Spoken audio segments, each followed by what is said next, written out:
નમસ્કાર.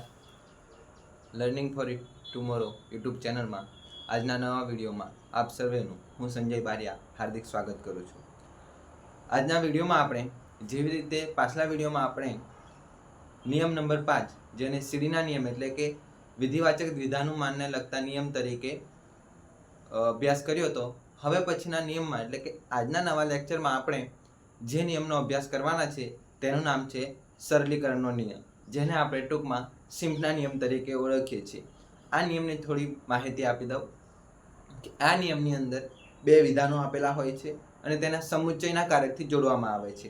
એટલે કે બે વિધાનો આપ્યા હોય એ બે વિધાનોમાંથી કોઈ પણ એક વિધાન નિષ્પન્ન કરવાનું હોય છે. એટલે કે બે વિધાનો આપ્યા હોય એમાંથી એક વિધાન છૂટું પાડવાનું હોય. જેવી રીતે કોઈ કારક દ્વારા આખું વાક્ય જોડાયેલું હોય તેમાંથી આપણે એક એવું વાક્ય નિષ્પન્ન કરવાનું છે જેમાં આપણે તેને ફલિત વિધાન તરીકે લઈ શકીએ. એટલે કે બે વિધાનો આપ્યા હોય છે અને સાથે આપણે તેને એક વિધાન એટલે કે એનું ફલિત વિધાન લઈ શકીએ છીએ.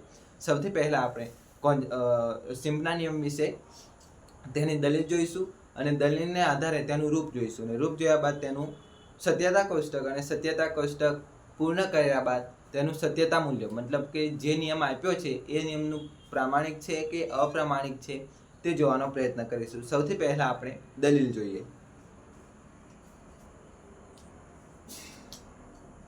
નિયમ નંબર 6 સરલીકરણને લગતો નિયમ, જેને આપણે સિમ્પના નિયમ તરીકે ઓળખીએ. સિમ્પ એટલે કે સિમ્પ્લિફિકેશન, મતલબ કે કોઈ બે વિધાનો આપ્યા હોય એમાંથી એક વિધાન છૂટું પાડવું અથવા તો નિષ્પન્ન પાડવું, એ સિમ્પનો નિયમ છે.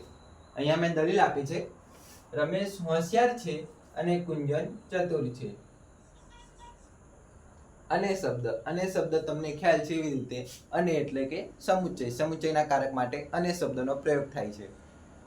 માટે રમેશ હોશિયાર છે એટલે બે વિધાનો આપ્યા છે. રમેશ હોશિયાર છે એ આપણું એક વિધાન થયું અને કુંજન ચતુર છે આપણું બીજું વિધાન થયું. હવે બે વિધાનને અને શબ્દ દ્વારા જોડવામાં આવ્યો છે. અને શબ્દ દ્વારા આખું વિધાન જે બે સંયુક્ત વિધાનો છે એને જોડવામાં આવ્યા છે. હવે બે સંયુક્ત વિધાનો છે, એક સંયુક્ત વિધાન છે. આ સંયુક્ત વિધાનને એમાંથી આપણે એક વિધાન છૂટું પાડીએ છીએ એટલે કે રમેશ હોશિયાર છે. હવે એનું રૂપ કયું થશે, મતલબ કે જે સિમ્પનો નિયમ છે એનું રૂપ કયું છે? તો રૂપ એવી રીતે છે કે પી એટલે કે રમેશ હોશિયાર છે આપણું પી વિધાન થયું અને કુંજન ચતુર છે એ આપણું ક્યુ વિધાન થયું. મતલબ કે રમેશ હોશિયાર છે અને કુંજન ચતુર છે અને કારક એટલે કે અને શબ્દ દ્વારા તેને જોડવામાં આવ્યા છે. અને જેનું રૂપ છે પી સમુચ્ચય ક્યુ માટે પી, મતલબ કે બે વિધાનોને એક સમુચ્ચયના કારક વડે જોડવામાં આવ્યા છે અને જોડ્યા બાદ તેમાંથી એક વિધાન ફલિત વિધાન તરીકે લેવામાં આવ્યું છે. એટલે અહીંયા આવ્યું પી સમુચ્ચય ક્યુ માટે પી. હવે એનું સત્યતા કોષ્ટક જોઈએ આપણે. બે વિધાનો છે પી અને ક્યુ. આધાર વિધાન એક છે પી સમુચ્ચય ક્યુ અને ફલિત વિધાન આપણું એક છે ક્યુ. હવે મિત્રો જેવી રીતે તમને ખ્યાલ છે એવી રીતે બે વિધાનો આપ્યા હોય તો તેની હરોળો 4 થશે. એટલા માટે 4 વિધાનોની અંદર આપણે સત્ય અને અસત્ય મૂકવાનો પ્રયત્ન કરીએ. સૌથી પહેલા જે પી વિધાનની હરોળ છે, પી વિધાનનું કોષ્ટક છે એની અંદર આપણે બે સત્ય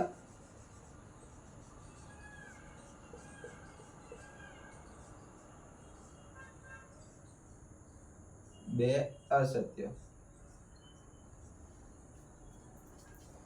હવે ક્યુ વિધાનની જે હરોળ છે, ક્યુ વિધાનની હરોળની અંદર બે સત્ય છે અને બે અસત્ય છે. હવે એમાંથી પાછા ભાગ પાડી દઈશું, મતલબ કે એક સત્ય અને એક અસત્ય.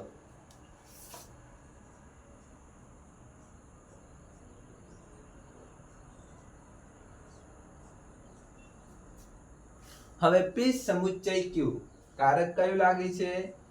સમુચ્ચયનું કારક લાગે છે. તમને બધા મિત્રોને ખ્યાલ છે એવી રીતે જેવી રીતે કે સમુચ્ચયનો જે લક્ષણ છે એ કઈ રીતના છે? જો બંને અસત્ય તો અસત્ય, નહીં તો સત્ય.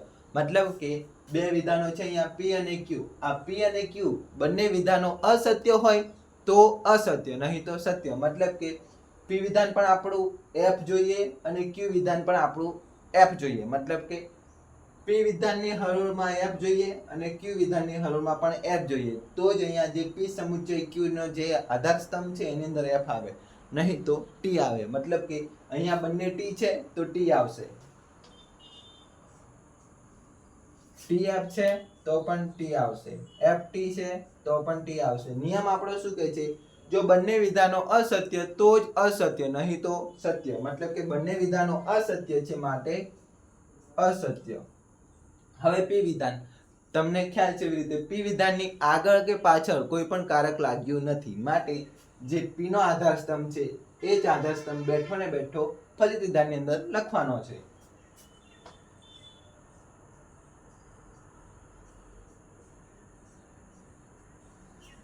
વિદ્યાર્થી મિત્રો, અહીંયા આપણે જે સિમ્પના નિયમનું જે સત્યતા કોષ્ટક છે તે પૂરવાનો પ્રયત્ન કર્યો. હવે એને જે સત્યતા મૂલ્યનું પ્રામાણ્ય શું છે, મતલબ કે સત્યતા મૂલ્ય શું છે, પ્રમાણભૂત છે કે અપ્રમાણભૂત છે તે સમજવાનો પ્રયત્ન કરીએ.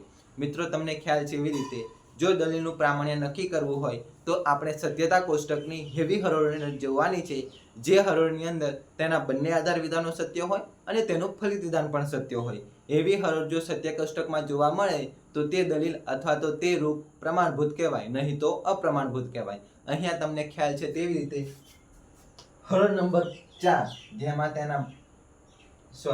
હરોળ નંબર 1 ની અંદર તેનું આધાર વિધાન પણ સત્ય છે અને તેનું ફલિત વિધાન પણ સત્ય છે માટે આ દલીલ પ્રમાણભૂત થશે. જેવી રીતે કે એનું એક જ આધાર વિધાન છે, આપણે એક જ આધાર વિધાન જોવાનું થયું અને તેનું ફલિત વિધાન એ આપણું ફલિત વિધાન થયું 1 અને 2. બીજામાં પણ છે આ બંનેની અંદર હરોળ નંબર 1 અને હરોળ નંબર 2 માં તેના બંને આધાર વિધાનો સત્ય છે, મતલબ કે તેનું એક આધાર વિધાન સત્ય છે અને તેનું ફલિત વિધાન પણ સત્ય છે માટે જે પી સમુચ્ચય ક્યુ માટે પી ના રૂપમાં જે કોઈ પણ દલીલ રજૂ થતી હોય તે દલીલ પ્રમાણભૂત હોય છે.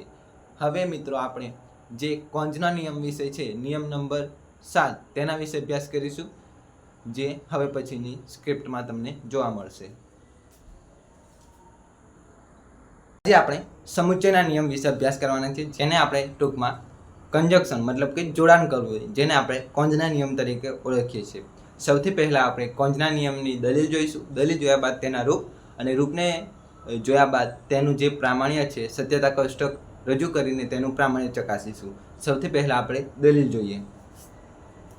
વિદ્યાર્થીઓ શાળાએ આવશે, વિદ્યાર્થીઓનું ભણતર સારું થશે માટે વિદ્યાર્થીઓ શાળાએ આવશે અને વિદ્યાર્થીઓનું ભણતર સારું થશે. હવે તેનું રૂપ જોઈએ. રૂપની અંદર તમને ખ્યાલ છે તેવી રીતે અને શબ્દ લાગ્યો હોય તો તમને ખ્યાલ છે કે અને શબ્દ સમુચ્ચય માટે સમુચ્ચયના કારક માટે લાગતો હોય છે.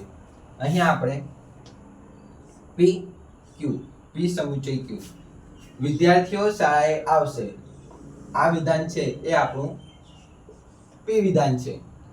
વિદ્યાર્થીઓનું ભણતર સારું થશે એ આપણું ક્યુ વિધાન છે. હવે એ બંને વિધાનોના આધારે એક ફલિત વિધાન મતલબ કે જટિલ સમુચ્ચય વિધાન નક્કી કર્યું ફલિત કર્યું છે જેને આપણે વિદ્યાર્થીઓ શાળાએ આવશે એ પી વિધાન થયું અને શબ્દ એટલે કે સમુચ્ચય દ્વારા વિદ્યાર્થીઓનું ભણતર સારું થશે એ આપણું ક્યુ વિધાન થયું. એ બે વિધાનોને જોડીને એક જટિલ સમુચ્ચય વિધાન બનાવ્યું છે. હવે તેના રૂપને જોઈએ. પી ક્યુ પી માટે ક્યુ મતલબ કે બે અલગ અલગ મતલબ કે છૂટા છૂટા વિધાનો આપ્યા છે એ વિધાનોને સમુચ્ચયના કારક દ્વારા જોડી એક જટિલ સમુચ્ચય વિધાન બનાવવામાં આવ્યું. હવે તેનું સત્યતા કોષ્ટક જોઈએ. સત્યતા કોષ્ટક માટે પી અને ક્યુ બે વિધાનો આપ્યા છે. પ્રથમ આધાર વિધાન આપણું પી છે અને બીજું આધાર વિધાન આપણું ક્યુ છે અને ફલિત વિધાન પી સમુચ્ચય ક્યુ છે. તમને ખ્યાલ છે તેવી રીતે આપણે આગળના નિયમોમાં ચર્ચા કરી છે કે બે આધાર વિધાનો હોય તો કેટલી હરોળો થશે, ચાર આધાર વિધાનો હોય તો કેટલી થશે એ તમને બધાને ખ્યાલ છે. અહીંયા આપણે બે આધાર વિધાનો છે તો તેના માટે 4 હરોળો થશે. 4 હરોળોની અંદર આપણે સત્ય અસત્ય ભરવાનો પ્રયત્ન કરીએ. સૌથી પહેલા પી વિધાન માટે બંને ટી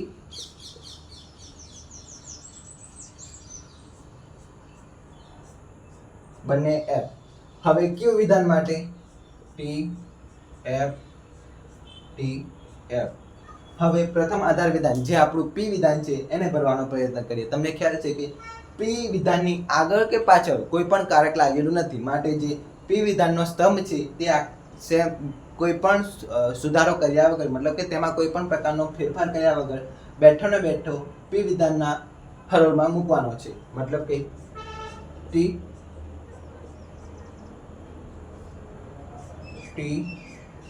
એફ એમ. હવે ક્યુ વિધાનમાં પણ એવું છે.